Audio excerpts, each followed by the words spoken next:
nganggur saya ambil, kan saya bayar bunga kan. Kalau setiap saya bunga sekarang 6%, setiap 100 triliun nganggur saya bayar berapa? Bayar 6 triliun kan, rugi saya. Kalau nganggur 400 triliun 4 kali 6 24 triliun saya bayar bunga untuk uang yang nggak dipakai. Apa? Pasif Pak. Kan daerah permintaannya masalahnya bukan di likuiditasnya tapi permintaannya yang benar Pak. Kamu kata siapa? Kamu udah ngomong ke bank daerah? Kan 3,8% per Juni. Enggak, saya udah ngomong sama banknya di Jawa Timur, dia minta. Jadi mereka minta dananya. DKI juga minta kalau bisa ditambah ini. Karena bunga kita kan 80% dari suku bunga acuan kan. Sekarang 3,8, 3,78% lah. Jadi lebih murah dibanding pasar. Dia pasti lebih untung. Yang mau dipindahin berapa Pak? Belum tahu finalnya.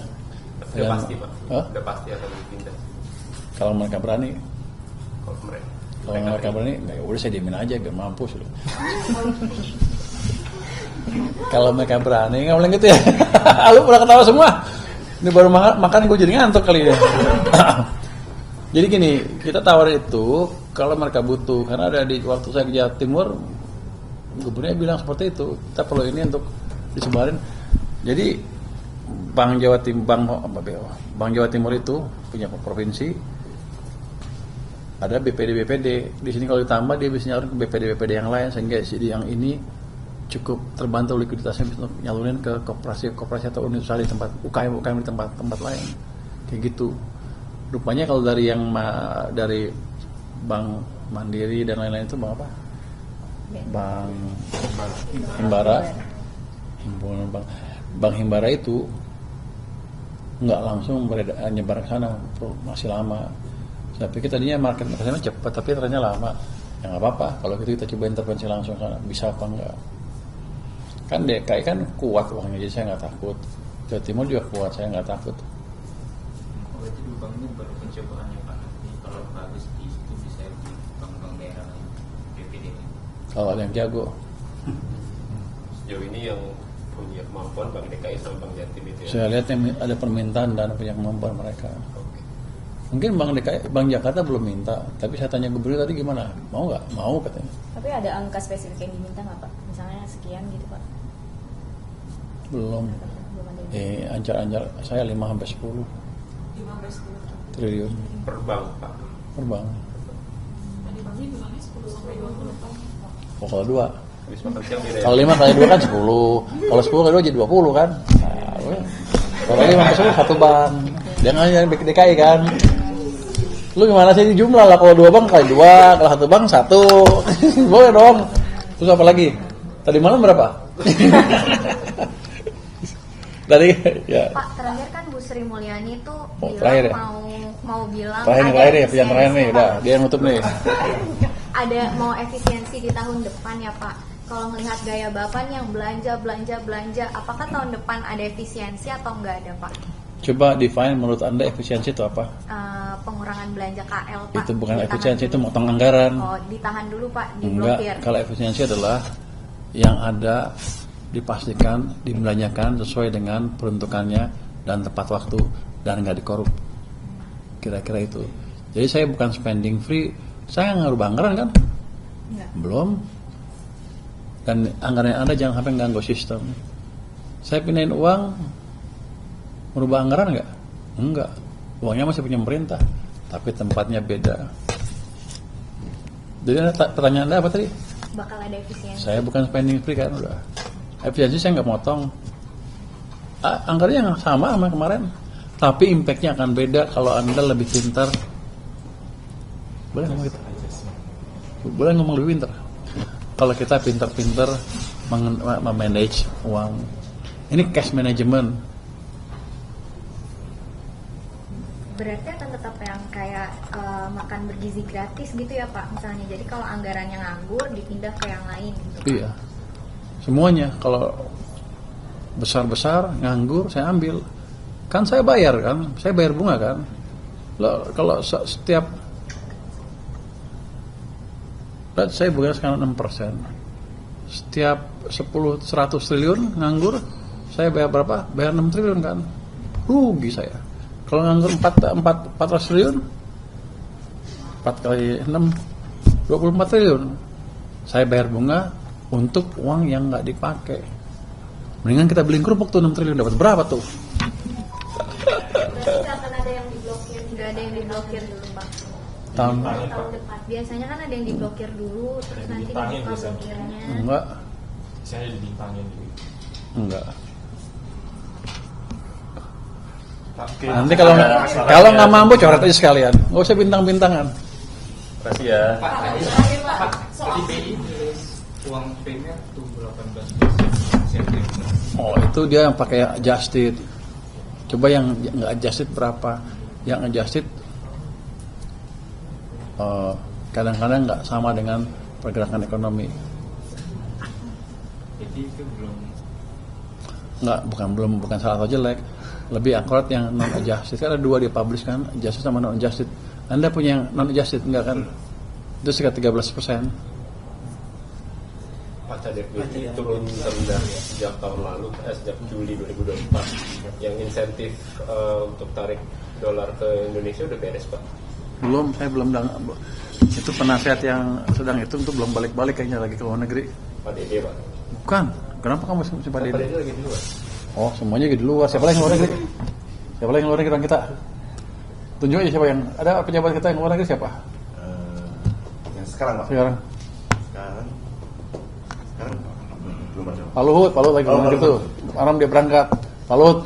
Bukan, aja tebak-tebakan yang luar negeri langsung dia. Lu tebak manggis lu. siapa sih Pak? Ada, saya juga baru ketemu pada waktu itu advisor dari luar negerinya. Ada 3 orang, 4 orang, 3 orang. Ini belum ada keputusan Pak yang insentif baru itu. Belum, harusnya begini aja dulu. Yang penting semuanya stabilize dulu, baru kita ambil tindakan yang perlu. Ada concern nggak Pak? Cadef turunnya terendah sejak Berapa sekarang? 148 triliun terendah sejak Juli 2020. Enggak ada concern. Itu CDF kan dipakai untuk itu kan. Tapi ya berapa sekarang? 16.5 Untuk stabilize harusnya kan kalau kita lihat IHSG naik terus. Itu kan sinyal confidence ke ekonomi dan ke perusahaan-perusahaan mulai membaik kan. Itu asing pelan-pelan akan masuk lagi. Jadi dia untuk menekan menambah sentimen positif ke ekonomi harus seperti itu emang. CDF emang digunakan untuk itu. Oke, makasih ya. Teman ya. Banget.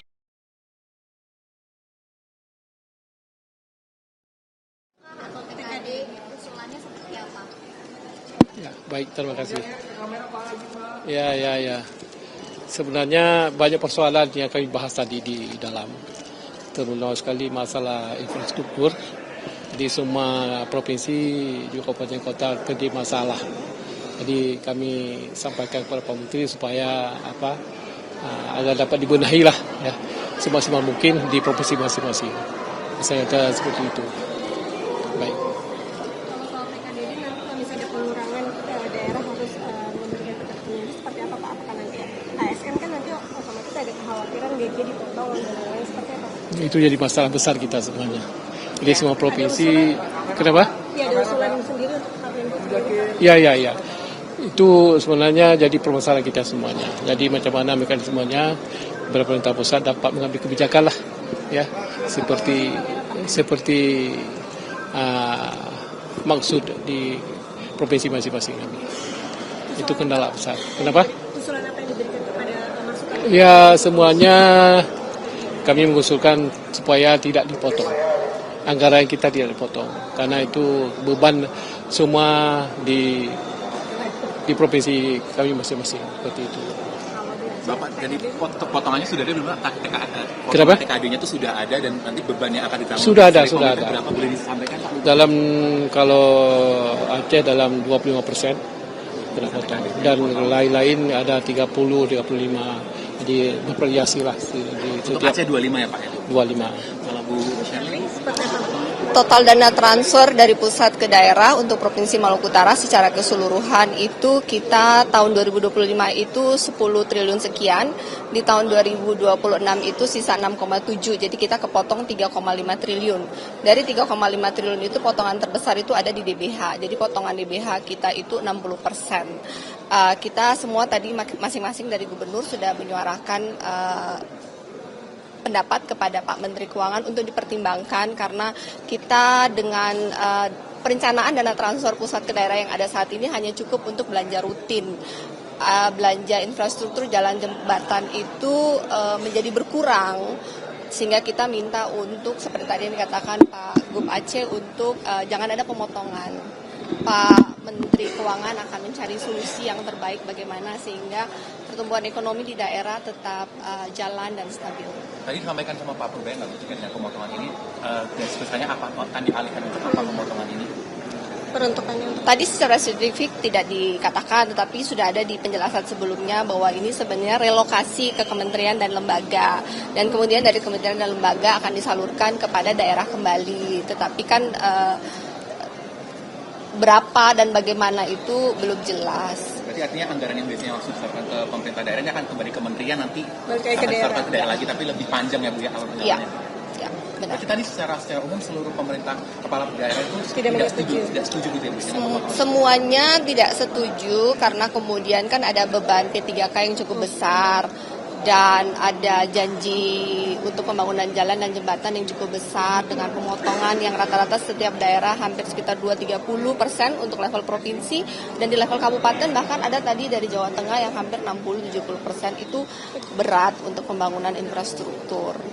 Demikian, jadi ya mudah-mudahan Pak Menteri Keuangan bisa berkomunikasi dengan baik, mencari solusi yang baik sehingga kita untuk ke depan pembangunan infrastruktur tetap bisa berjalan dengan baik, gaji P3K dan belanja pegawai tetap jalan, pertumbuhan ekonomi sesuai yang diharapkan pun tetap jalan. Oke, siap. Terima kasih.